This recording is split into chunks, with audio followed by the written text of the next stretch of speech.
Amen. Amen. Est-ce que tu peux saluer la personne qui est à tes côtés? C'est toujours très important de saluer la personne qui est à tes côtés. Salut ton frère, salut ta soeur. Dis bonjour.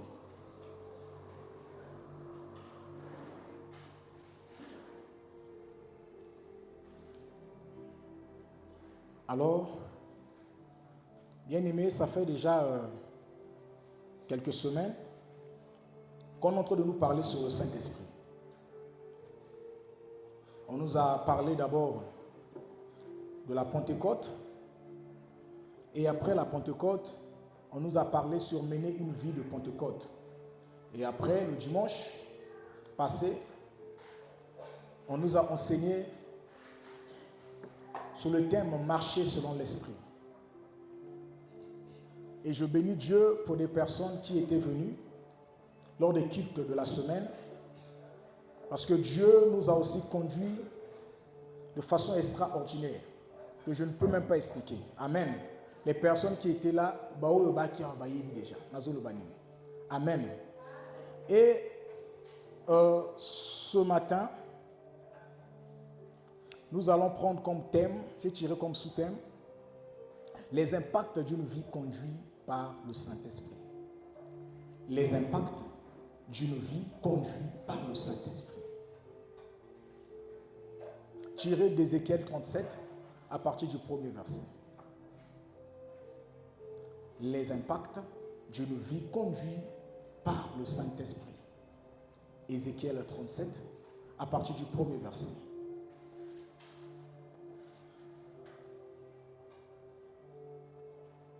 On va prendre nos Bibles. On va ouvrir nos Bibles.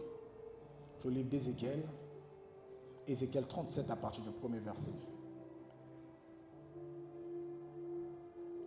Ézéchiel 37 à partir du premier verset. Est-ce que l'Assemblée de Dieu peut se lever pour notre première lecture?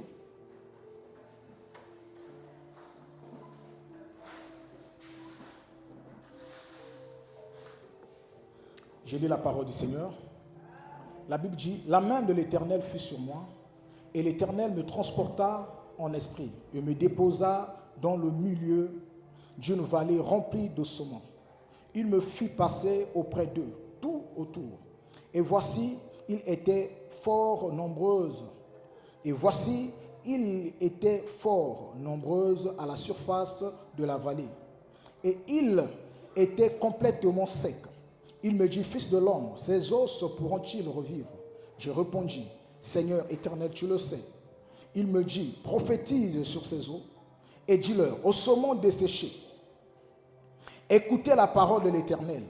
Ainsi parle le Seigneur, l'Éternel, à ces os. Voici, je veux faire entrer en vous un esprit et vous vivrez. Je vous donnerai des nerfs. Je ferai croître sur vous de la chair. Je vous couvrirai de peau. Je mettrai en vous un esprit et vous vivrez. Et vous saurez que je suis l'Éternel. Je prophétisais selon l'ordre que j'avais reçu. Et comme je prophétisais, il y eut un bruit et voici, il se fut un mouvement.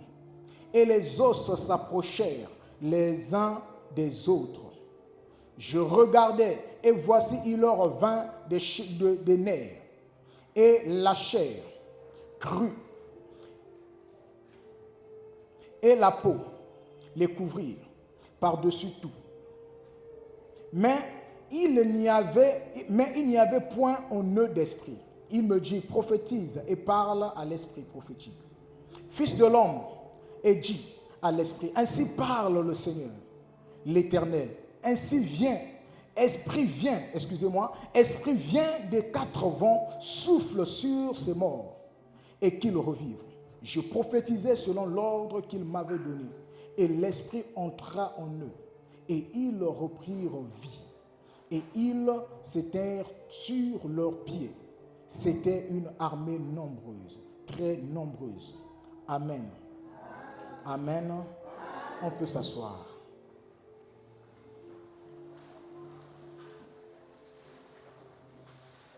Alors, bien aimé, j'ai dit que notre thème s'intitule « Les impacts d'une vie conduite par le Saint-Esprit ».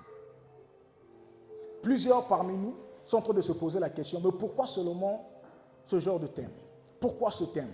Plusieurs personnes se demandent, mais c'est quoi d'abord l'impact? J'ai interrogé dans le DICO. Le DICO me donne comme définition de l'impact, choc d'un projectile. L'impact veut dire choc d'un projectile. Alors bien aimé, quand je parle d'impact, je fais tout simplement allusion aux traces qu'un homme peut laisser lorsqu'il est conduit par l'esprit. Amen. Lorsque je suis en train de parler d'impact, je fais tout simplement allusion aux impacts qu'un homme peut laisser lorsqu'il est conduit par l'esprit. Alléluia. Et j'ai essayé d'interroger encore la signification du mot conduire. Et conduire, on m'a donné comme signification du mot conduire. Conduire veut dire diriger, mener vers un lieu déterminé. Amen. Conduire veut dire diriger, mener vers un lieu déterminé. Alors, j'ai dit notre thème s'intitule « Les impacts d'une vie conduite par le Saint-Esprit ». Autrement dit, si aujourd'hui ta vie n'est pas conduite par le Saint-Esprit, il est impossible pour toi c'est-à-dire il est impossible pour toi d'impacter ou de laisser des traces venant de l'Esprit de Dieu. Pourquoi je dis cela? Parce qu'aujourd'hui dans l'Église, il y a plusieurs chrétiens, il y a plusieurs personnes qui viennent à l'Église, mais qui n'arrivent pas à impacter leur génération, qui n'arrivent pas à impacter l'entourage, qui n'arrivent pas à impacter des personnes qui sont tout autour d'eux, qui n'arrivent pas à impacter au niveau de la société. Et c'est à cause de ça que le Seigneur m'a inspiré. Le Seigneur m'a dit de prêcher sur l'impact. Alors, bien aimé dans le Seigneur, le livre que nous venons de lire d'Ézéchiel, avant de commencer, je vais vous faire plonger dans une petite histoire. Le livre que nous venons de lire d'Ézéchiel, la Bible nous présente le peuple d'Israël. La Bible nous présente le peuple d'Israël. Le peuple d'Israël se trouvait à Babylone. Pourquoi le peuple d'Israël s'était retrouvé à Babylone? Le peuple d'Israël s'était retrouvé à Babylone, c'est parce que le peuple d'Israël avait péché. Ils avaient péché contre le Seigneur, ils avaient péché contre l'Éternel. Et la Bible dit que la colère de l'Éternel s'enflamma dans leur vie. Et quand la colère de l'Éternel s'enflamma dans leur vie, le Seigneur livra le peuple d'Israël entre les mains des Babyloniens. Et en ce temps-là, il y avait comme roi Nebuchadnezzar. Et la Bible dit que la main de Nebuchadnezzar était puissante. La main de Nebuchadnezzar a commencé à frapper les enfants d'Israël, jusqu'à détruire même le temple d'Israël. Alléluia. Jusqu'à détruire le temple d'Israël. Donc déjà, lorsque je vois le temple c'était un endroit de connexion entre le peuple de Dieu, entre les enfants d'Israël et Dieu. Mais lorsque Nebuchadnezzar était arrivé, le fait que le peuple d'Israël avait eu à commettre un péché, et cela a donné à Nebuchadnezzar la force de venir détruire le temple de Dieu. Et aujourd'hui aussi, nous, en tant que chrétiens, il y a plusieurs chrétiens qui se retrouvent maintenant déconnectés de Dieu, déconnectés de leur Père, déconnectés de leur vie de prière, déconnectés des choses qui leur aidaient à rentrer dans la présence de Dieu. Alléluia. Il y a plusieurs chrétiens aujourd'hui qui se retrouvent malheureux, malheureuses. Pourquoi? Parce qu'ils se sentent déconnectés de quelque chose. Il y a plusieurs personnes qui sentent parfois, lorsqu'ils marchent dans la vie, ils sentent qu'il y a un vide au-dedans d'eux. Pourquoi? Parce que Nebuchadnezzar les a déportés. La Bible dit que la main de Nebuchadnezzar avait détruit le temple. Donc déjà, le fait de détruire le temple déjà pour les enfants d'Israël, c'est-à-dire qu'il y a qui le call la défaite. C'est une défaite pour eux. Pourquoi? Parce qu'on avait détruit le temple, on avait détruit leur lieu de prière. Il y a qui défaite pour Nabango. Et Nebuchadnezzar ne s'est pas arrêté ce moment-là. La Bible dit encore que lorsque Nebuchadnezzar a commencé à détruire, quand Nebuchadnezzar a détruit peuple, a détruit plutôt temple, lorsque Nebuchadnezzar a détruit le temple, la Bible dit que Nebuchadnezzar a commencé encore à prendre certaines personnes et qu'il avait emmené maintenant à Babylone. C'est comme ça que je suis en train de parler, que le peuple d'Israël se trouvait en déportation. Et bien aimé, lorsque quelqu'un se trouve en déportation, déjà la personne est esclave, la personne n'a pas le contrôle de sa propre vie. Déjà la terre ne l'appartient pas. La terre ne l'appartient pas. Ce n'est pas sa terre. Ce n'est pas pour lui, ce n'est pas son territoire. Les enfants d'Israël se retrouvaient dans un territoire étranger. Et la main de Nebuchadnezzar était toujours sur eux. Et la Bible dit que cette déportation avait duré plus de 70 ans. Donc, ça dit déportation avait mis 70 ans. 70 ans. Donc, 70 ans en train de souffrir. 70 ans en train de faire certaines choses qu'il ne voulait pas faire. Je suis venu rappeler à une personne, je suis venu rappeler à quelqu'un que, bien aimé dans le Seigneur, le péché donne la force à l'ennemi. Le péché affaiblit l'Esprit de Dieu en nous. Le péché empêche à l'Esprit de Dieu d'agir dans nos vies. Plus un enfant de Dieu commet le péché, plus le diable commence à prendre le contrôle de sa vie. Et la Bible déclare que ne savez-vous pas que vos corps est le temple du Saint-Esprit. Et lorsque le diable vient pour détruire ton corps. Le diable vient pour s'aimer le désordre dans ton cœur. Alléluia. Et la Bible dit que Nebuchadnezzar avait pris le contrôle. Pourquoi? Parce que le peuple d'Israël avait péché. Autrement dit, si le peuple d'Israël n'avait pas péché, Nebuchadnezzar n'allait pas prendre le contrôle du peuple d'Israël.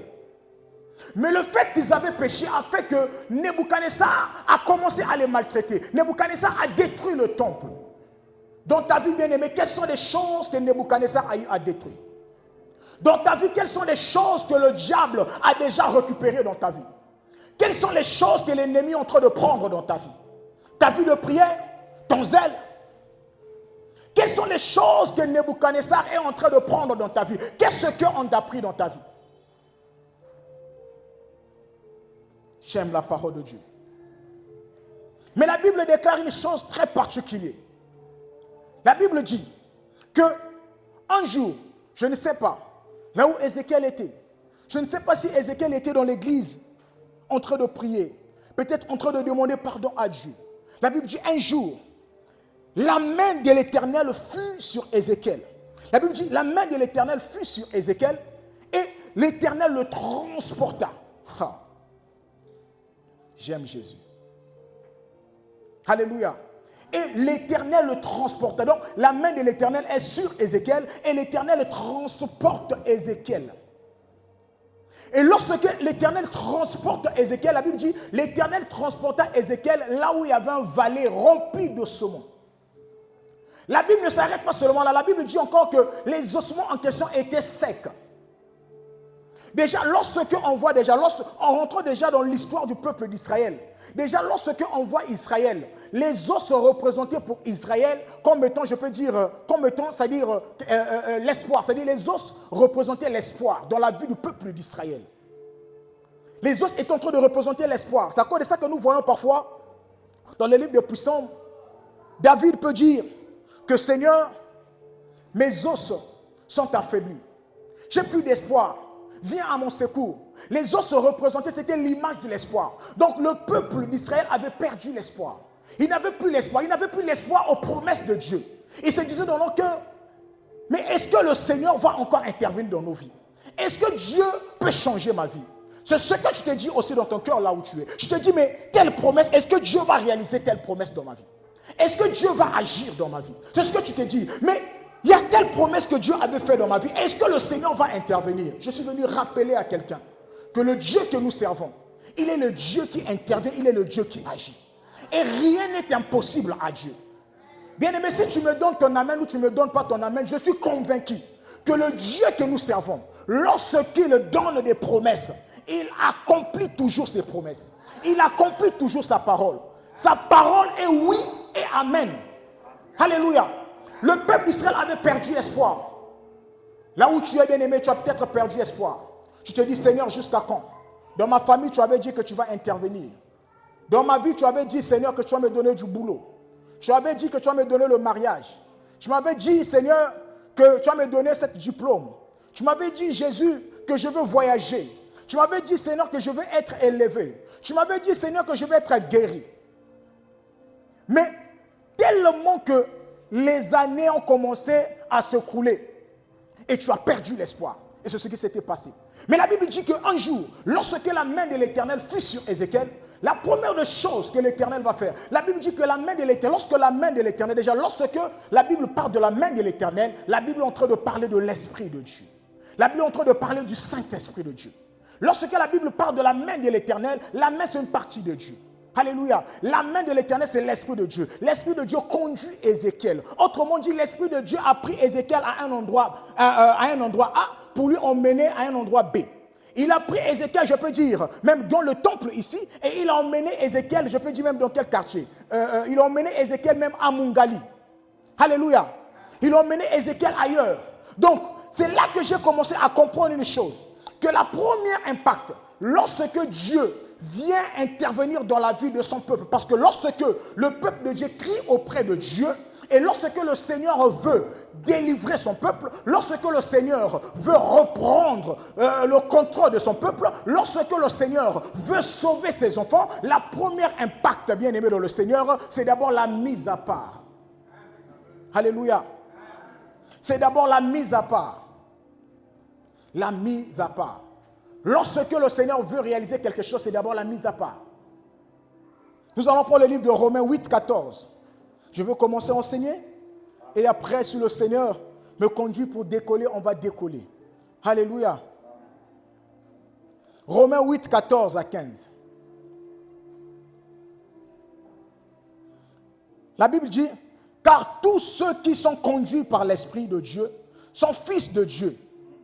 Vous n'avez point reçu un esprit de servitude pour être encore dans la crainte, mais vous avez reçu un esprit d'adoption par lequel nous crions Abba Père. » Alléluia.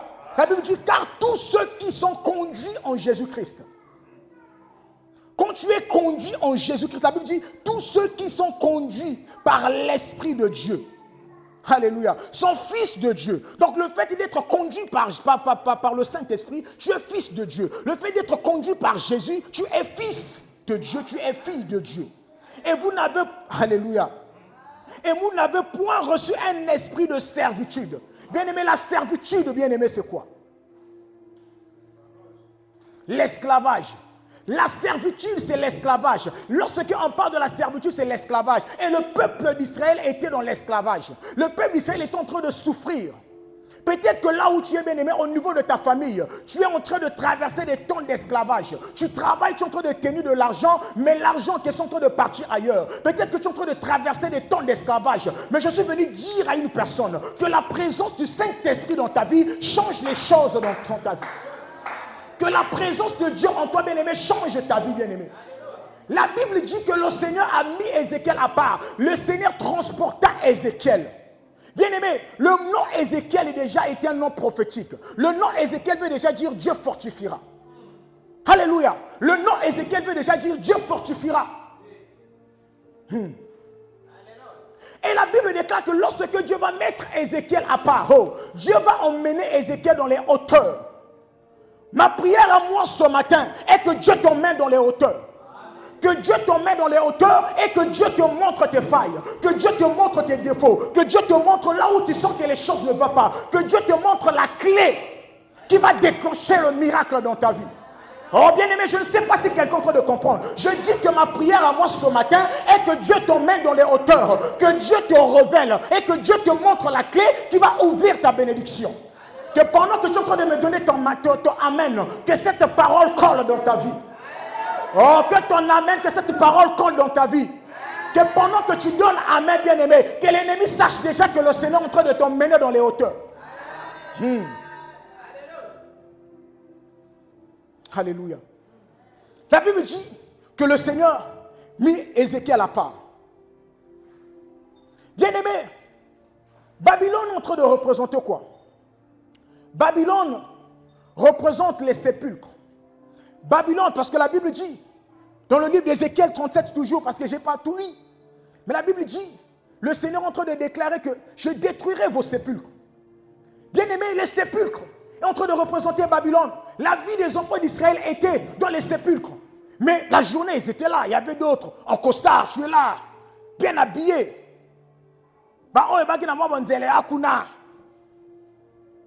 Mais en réalité, leur vie était manipulée par quelqu'un d'autre. Ils étaient bloqués. Babylone représente les sépulcres. Ce valet est en train de représenter ta famille. Les vallées de ce monde desséché est en train de représenter ta famille. Ça représente ta vie. Ça peut représenter votre quartier. Ça peut représenter votre maison. Dis à ton frère, à ta soeur, à la personne qui est à tes côtés, tu es un ossement desséché. Lorsque Dieu te voit, Dieu est en train de voir un ossement desséché, bien-aimé. La Bible dit, si tu es en train de bouder, la Bible dit que mais personne parmi vous ne puisse dire qu'il n'a pas péché. Il se séduise lui-même et ma parole n'est même pas en lui. Même Job qui se croyait être saint, Dieu l'a démontré que tu n'es rien devant moi. La Bible dit même que lorsque Dieu voit les anges, Dieu voit la folie dans la vie des anges. Si un ange qui n'a jamais écouté peut-être les chansons de Fali Poupa, déjà nous aujourd'hui on écoute ça, Kili Kili. Un ange qui n'a jamais écouté les chansons, je ne sais pas de qui, qui n'a jamais écouté peut-être les chansons des Kofi. Mais lorsque Dieu voit un ange, il est en train de voir la folie. Maintenant, à combien plus forte raison nous? Donc quand Dieu nous voit, il voit quoi? Il voit plus que la folie. Lorsque Dieu nous regarde, c'est catastrophique. Alléluia. Les ossements desséchés sont en train de représenter ta vie. Ce valet est en train de représenter ta famille. Ça peut représenter ta famille. Ça peut représenter ta maison. Ça peut représenter ce que tu connais. Ça peut représenter l'église aussi. Ta vie, bien-aimée, est devenue semblable à des ossements desséchés. Si aujourd'hui rien ne va dans ta vie, si aujourd'hui tu as perdu ton zèle, si aujourd'hui tu as perdu ta vie de prière, si aujourd'hui tu as perdu ton intimité avec Dieu, c'est parce que spirituellement, tu es devenu semblable à des ossements desséchés. Et bien aimé, la vie est premièrement spirituelle. Lorsque spirituellement tu es faible, physiquement tu es faible. Lorsque spirituellement tu es fort, physiquement aussi tu vas être fort. Lorsque spirituellement, bien aimé, tu es debout, physiquement aussi tu es debout. Mais le peuple d'Israël, physiquement, ils n'étaient rien. Lorsque Dieu voyait le peuple d'Israël, ils n'étaient rien. Et Dieu a suscité un prophète au milieu d'eux. Et Dieu a commencé à révéler. Il a commencé à ouvrir les yeux d'Ézéchiel. Et Ézéchiel a commencé à voir. Ézéchiel, c'est comme ça. Ézéchiel a commencé à voir les failles. Ézéchiel a commencé à voir ce qui se passait dans leur vie. Bien-aimé, ma prière à moi ce matin est que Dieu fasse de toi un prophète. Que tu sois le prophète de ta famille. Que tu sois la personne qui va emmener la restauration dans ta famille, la restauration dans ta maison. Bien-aimé, si tu es venu ici avec les problèmes de ton frère, je déclare que tu ne sortiras pas d'ici avec ces mêmes problèmes. Si tu es venu ici avec les problèmes de ton couple, je déclare que tu ne sortiras pas d'ici avec ces mêmes problèmes. Si tu es venu ici, bien-aimé, avec des problèmes qui sont en train de te tourmenter, si tu es venu ici tout en étant malade, je déclare que lorsque tu vas sortir d'ici, tu sortiras d'ici guéri. Oh bien-aimé, si tu ne me crois pas, moi je crois. Et ce n'est pas moi qui parle, c'est Jésus qui parle. C'est Jésus qui parle. La Bible dit, par ses moitrissures, on est guéri. Bien-aimé, je déclare encore dans ta vie. Je suis en train de déclarer dans ta vie, en ma qualité de serviteur de Dieu, sous l'onction du pasteur Emmanuel Bayekola, que quel que soit le nom de la maladie qui est en train de te déranger, tu ne sortiras pas d'ici avec cette maladie. Reçois la guérison au nom puissant de Jésus. Tu ne sortiras pas d'ici avec ce problème. Reçois la résolution au nom puissant de Jésus. Tu ne sortiras pas aujourd'hui, bien-aimé, avec toutes ces faiblesses. Tu es en train de recevoir la restauration au nom puissant de Jésus. Que pendant que tu es en train de me donner ton amen, que la gloire de Dieu t'accompagne déjà là où tu es. Que pendant que tu es en train de me donner ton amen, que le Seigneur ouvre les cieux et que la parole de Dieu descende dans ta vie. Que l'exaucement soit ton partage au nom de Jésus. La Bible dit que lorsque le Saint-Esprit de Dieu arrive, la Bible dit que le Saint-Esprit de Dieu ouvre les yeux d'Ézéchiel. Notre deuxième impact est celle-ci. Le Saint-Esprit, lorsque le Saint-Esprit vient dans nos vies, le Saint-Esprit de Dieu vient changer notre façon de voir. Lorsque l'Esprit de Dieu vient dans nos vies, l'Esprit de Dieu vient changer notre façon de voir des choses. Le Saint-Esprit vient changer la réalité. Lorsque le Saint-Esprit vient, les choses qui étaient cachées, le Saint-Esprit commence à dévoiler ces choses. Je prie que Dieu commence à dévoiler les choses dans ta vie. Les choses qui étaient cachées, les mauvaises semences que le diable avait déposées dans ta vie. Que le Saint-Esprit commence à dévoiler ces choses. Les choses qui étaient en train de t'empêcher de venir à l'église, de respecter les programmes de prière, de respecter les temps de communion avec Dieu, les temps de communion fraternelle. Je déclare que le Saint-Esprit te révèle ces choses et que tu marches sur ces choses et que tu piétines sur ces choses afin que tu te relèves, afin que tu sois fort, afin que tu avances, afin que tu accomplisses la pleine volonté de Dieu. La Bible dit, lorsque le Saint-Esprit de Dieu est venu, le Saint-Esprit de Dieu a ouvert les yeux d'Ézéchiel. Et Ézéchiel a commencé à voir les ossements desséchés. Ézéchiel a commencé à marcher. Il a commencé à voir les ossements desséchés. Bien-aimé, que Dieu ouvre tes yeux. Que Dieu ouvre tes yeux et que tu voies ce qui se passe au niveau de ta famille. Que tu voies les sorciers, que tu voies les combats, que tu voies les taureaux, que tu voies ces moutons, les esprits méchants qui viennent t'attaquer la nuit. Que Dieu ouvre les yeux, bien-aimés dans le Seigneur. Nous allons prendre Jean 8, 32. La Bible dit, vous connaîtrez la vérité et la vérité vous affranchira.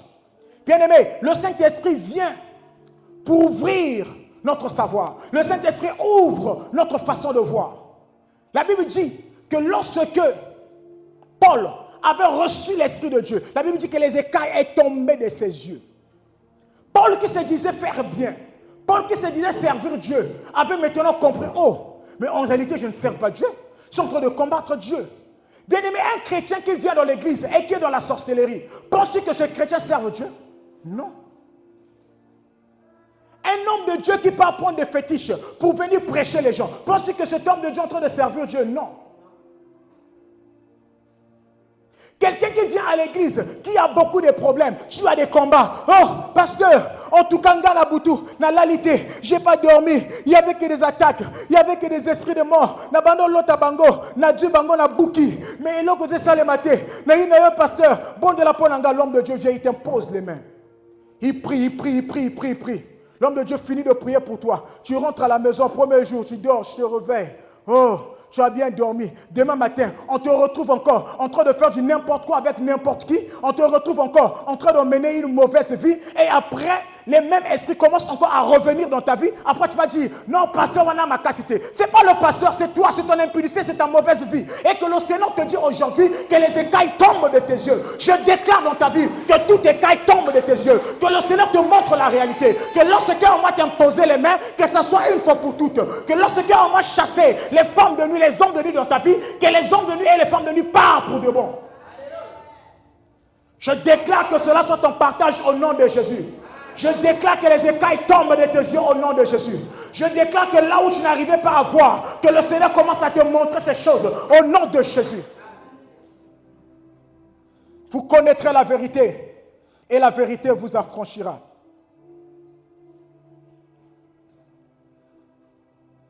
Notre troisième point est celle-ci. Le Saint-Esprit de Dieu ouvre notre audition spirituelle. Le Saint-Esprit de Dieu ouvre notre audition spirituelle. Le Saint-Esprit de Dieu ouvre notre oreille.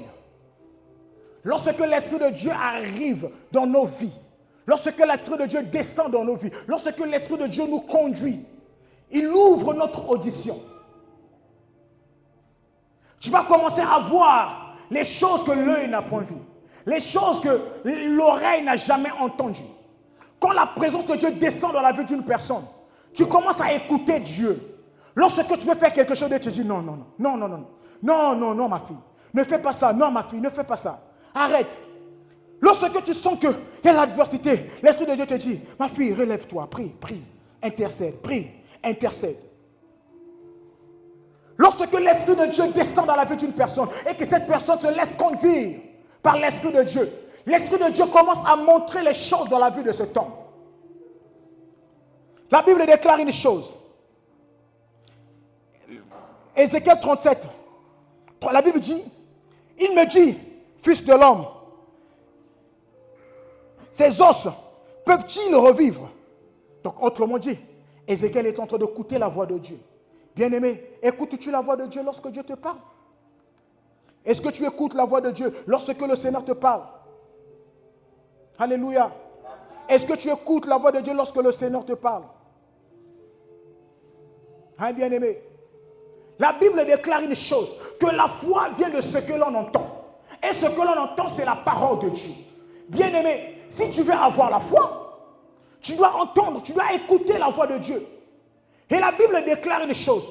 Lorsque Dieu est arrivé, Dieu a commencé à voir Ézéchiel. Vu que Dieu a mis Ézéchiel à part, Dieu a commencé à voir Ézéchiel. Dieu commence à regarder.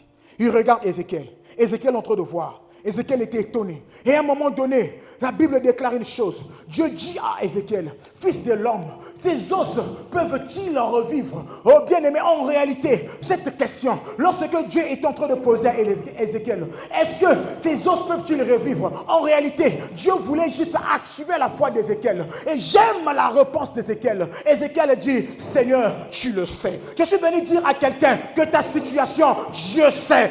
Alléluia. Je ne sais pas. Je suis venu dire à quelqu'un, est-ce que ta situation peut-il revivre? Est-ce que ton mariage peut-il revivre? Est-ce que ton travail peut-il revivre? Est-ce que tes fiançailles peuvent-ils revivre? Est-ce que tes études peuvent-ils revivre? Alléluia. Je suis en train de dire, Dieu, tu le sais. Dieu te dit ce matin, est-ce que ton ministère peut-il revivre? Ma réponse à moi, tu le sais. Je ne sais pas toi, mais moi je suis en train de confesser dans ma vie que Seigneur, ma réussite va-t-il revivre? Tu le sais, Jésus. Et lorsque tu es en train de dire à Dieu, tu le sais, en réalité, tu es en train d'engager Dieu à ton combat. Tu es en train d'engager Dieu dans ton problème. Tu es en train d'engager Dieu dans tout ce que tu es en train de traverser comme difficulté. Est-ce que tes problèmes peuvent-ils revivre? Tu le sais. Tu le sais, Seigneur. Je ne suis rien. Je ne suis qu'un homme, Jésus. Mais tu le sais. Tu sais que je vais retrouver ma guérison. Tu sais que je vais retrouver ma vie de prière. Tu sais que je vais retrouver l'équilibre dans ma vie. Là où j'étais fort, je vais devenir. Là où j'étais faible, je vais devenir fort. Là où j'étais fort, je vais encore devenir plus fort. Est-ce que ta famille va-t-il revivre?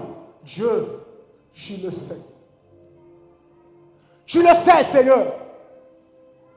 Un enfant de Dieu, un homme qui se laisse conduire par le Saint-Esprit de Dieu bien-aimé, ne peut pas voir la mort là où il y a la vie. Oui, oui. Un enfant de Dieu doit voir différemment des autres. Toi, aujourd'hui, quand tu arrives à la maison, tu regardes, il y a un problème, tu commences à paniquer, tu commences à crier. Mais où est ton Dieu, bien-aimé? Lorsque l'ennemi se lève contre toi pour venir t'attaquer, pour en finir avec ta vie, tu commences à t'affaiblir. Bien-aimé, tu es un enfant de Dieu ou pas? Quelle est ton identité, Dieu te dit? Pourquoi abandonnes-tu ta foi? Pourquoi abandonnes-tu ta marche avec Dieu? Implore l'Esprit de Dieu. Laisse-toi conduire par le Saint-Esprit. Pourquoi laisses-tu la fatigue t'envahir? Vas-tu finir ta vie pauvre? Vas-tu finir ta vie en train de dormir dans de mauvaises conditions? Quand tu te réveilles, tu as des courbatures? Vas-tu finir ta vie, bien-aimé, en train de traverser les mêmes problèmes, les mêmes difficultés? Dieu va faire. Dieu va faire de quoi? Dieu va faire quand? Où est ta foi? Où sont tes œuvres? Jacques dit, montre-moi ta foi et je te montrerai tes œuvres. Tu n'aimes pas écouter la parole de Dieu. Tu n'aimes pas méditer la Bible. Tu n'aimes pas prier. Mais comment fais-tu que le Saint-Esprit puisse agir dans ta vie? Ézéchiel dit, Seigneur, tu le sais. Tu sais que ces os peuvent-ils revivre. Tu sais que ces os peuvent revivre. Tu sais que tels problèmes peuvent changer. Tu sais que on peut aussi retrouver notre liberté. Tu sais, Jésus. Jusqu'à quand, bien-aimé, vas-tu continuer à être locataire sans maison? Oui, Dieu donne des maisons. Jusqu'à quand vas-tu continuer à travailler? Mais tu travailles à la fin du mois, tu te retrouves avec rien. Jusqu'à quand le diable va continuer à utiliser ta grâce, à utiliser ton étoile? Tu te crois belle? La beauté sans Saint-Esprit, c'est-à-dire, quel que soit le niveau de ta beauté, sans le Saint-Esprit de Dieu, ça va te mener à faire la prostitution. Ça va te mener à être un jouet pour des hommes. Mais la beauté avec l'Esprit de Dieu, bien-aimé, te conduira dans la maison royale. Oh, bien-aimé, je dis que la beauté avec le Saint-Esprit de Dieu t'emmènera dans un palais royal, bien-aimé. Hein, si quelqu'un ne me croit pas, qu'il aille demander Esther. Hein, si quelqu'un ne me croit pas, qu'il aille demander Esther. Esther te dira que la beauté avec le Saint-Esprit de Dieu peut déranger le cœur d'un roi. Bien-aimé, depuis que tu as commencé à t'inventer de ta beauté, quand est-ce le Saint-Esprit de Dieu t'a déjà conduit à toucher le cœur d'un roi? Tu t'inventes, Ngaï. Oh, comment Ngaï? Non, moi je suis beau. Non, moi je suis élégant. Je sais m'habiller. Il y a des gens qui s'habillent mieux que toi, mais qui se retrouvent maintenant morts. Quand on est en train d'enterrer maintenant là. Bien-aimé dans le Seigneur, l'heure est venue que tu te relèves dans la prière. L'heure est venue que tu te lèves. L'heure est venue que tu sois attentif à la voix de Dieu, que tu sois attentif à la parole de Dieu, que tu sois attentif à ce que Dieu veut que tu fasses. Il y a des gens que Dieu est en train d'attendre quelque part, mais eux sont partis ailleurs.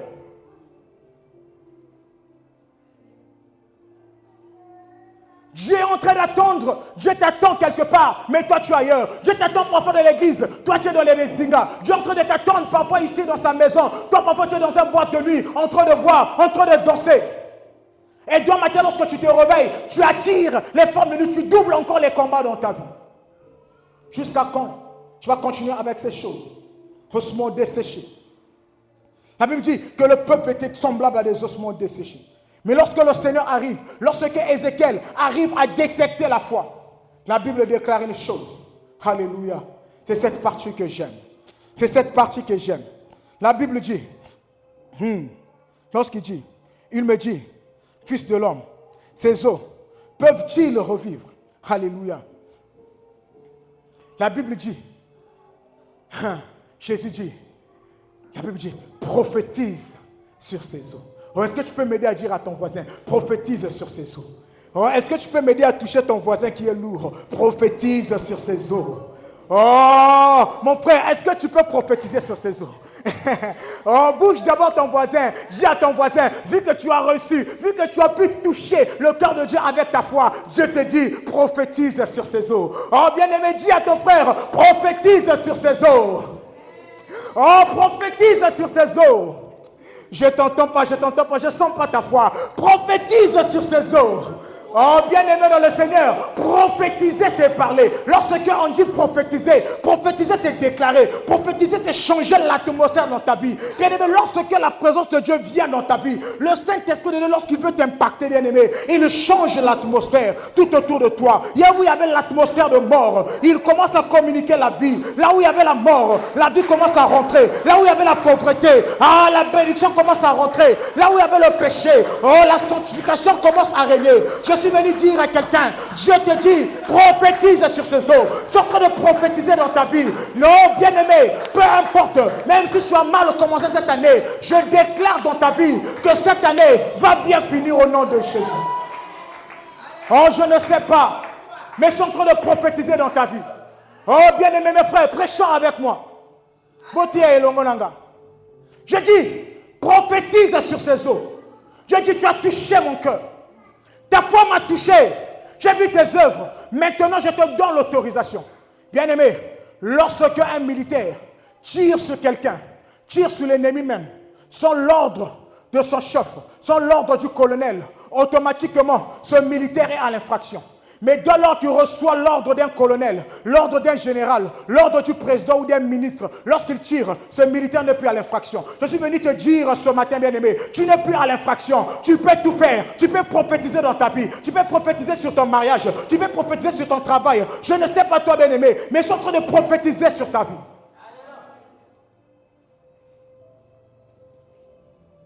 Il a commencé à prophétiser. Jésus. Il a commencé à prophétiser. Bien-aimé, quelles sont les choses qui sont mortes dans la vie? Dieu te dit, prophétise sur tes eaux. Prophétise sur ces eaux. Prophétise sur ces problèmes. Là où tu es, je ne sais pas si tu es en train de prophétiser sur ton problème. Je ne sais pas si tu es en train de prophétiser sur les combats que tu es en train de traverser. Je te dis prophétise sur ça. La Bible déclare une chose. Oh, j'aime la parole de Dieu. Un jour, lorsque Lazare était mort, la Bible dit que Lazare sentait déjà. Quand Jésus est arrivé devant la tombe de Lazare, les gens commençaient à dire à Jésus, oh laisse, Lazare il sent déjà. Bien-aimé dans le Seigneur, peut-être que dans ta vie, il y avait déjà des gens qui étaient en train de déclarer, qui étaient en train de dire qu'il n'y a plus de sujet, qu'il n'y a plus de salut pour lui auprès de son Dieu. Oh, Naïe, oh, il n'y a plus Élie qui est ressuscité. Toi aussi, ton Père Dieu déjà. Oh, Vine est déjà ici et ici. Il y a des gens qui avaient déjà peut-être pris la décision, bien-aimé, de prendre peut-être tes souliers, de prendre peut-être ta veste, de prendre peut-être les choses que tu avais. Ils vont être étonnés de te voir ressusciter, de te voir sortir sur la tombe, là où on t'avait creusé, là où on t'avait mis, là où on t'avait enterré. Je déclare que tu es en train de sortir, que le Seigneur change l'atmosphère dans ta vie.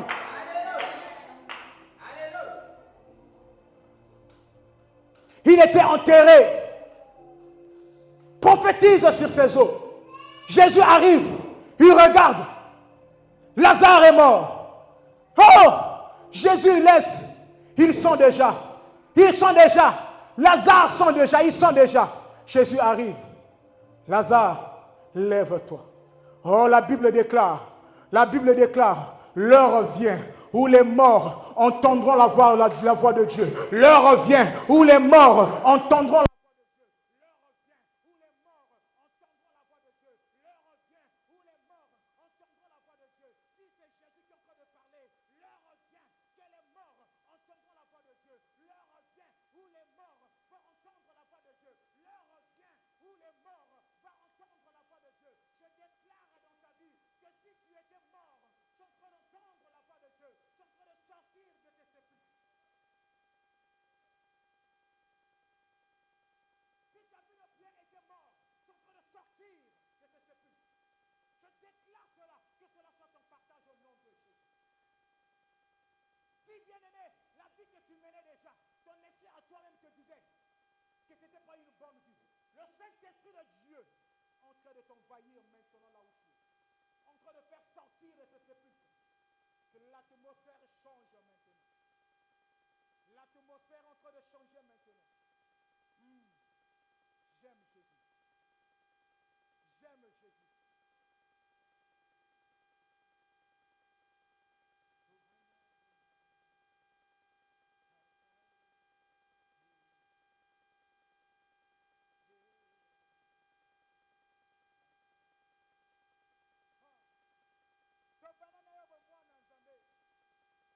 Lorsqu'on était en France, c'était là. Déjà. Depuis le ventre de ma maman, on y a déjà. Tu savais que j'allais servir Dieu. Tu savais que j'allais être ami CC. Je savais que tu allais être ici. Je savais que tu allais écouter cette parole. Je savais parce que Dieu avait besoin de te relever. Dieu avait besoin de te donner la force. Dieu avait besoin de te donner l'espérance.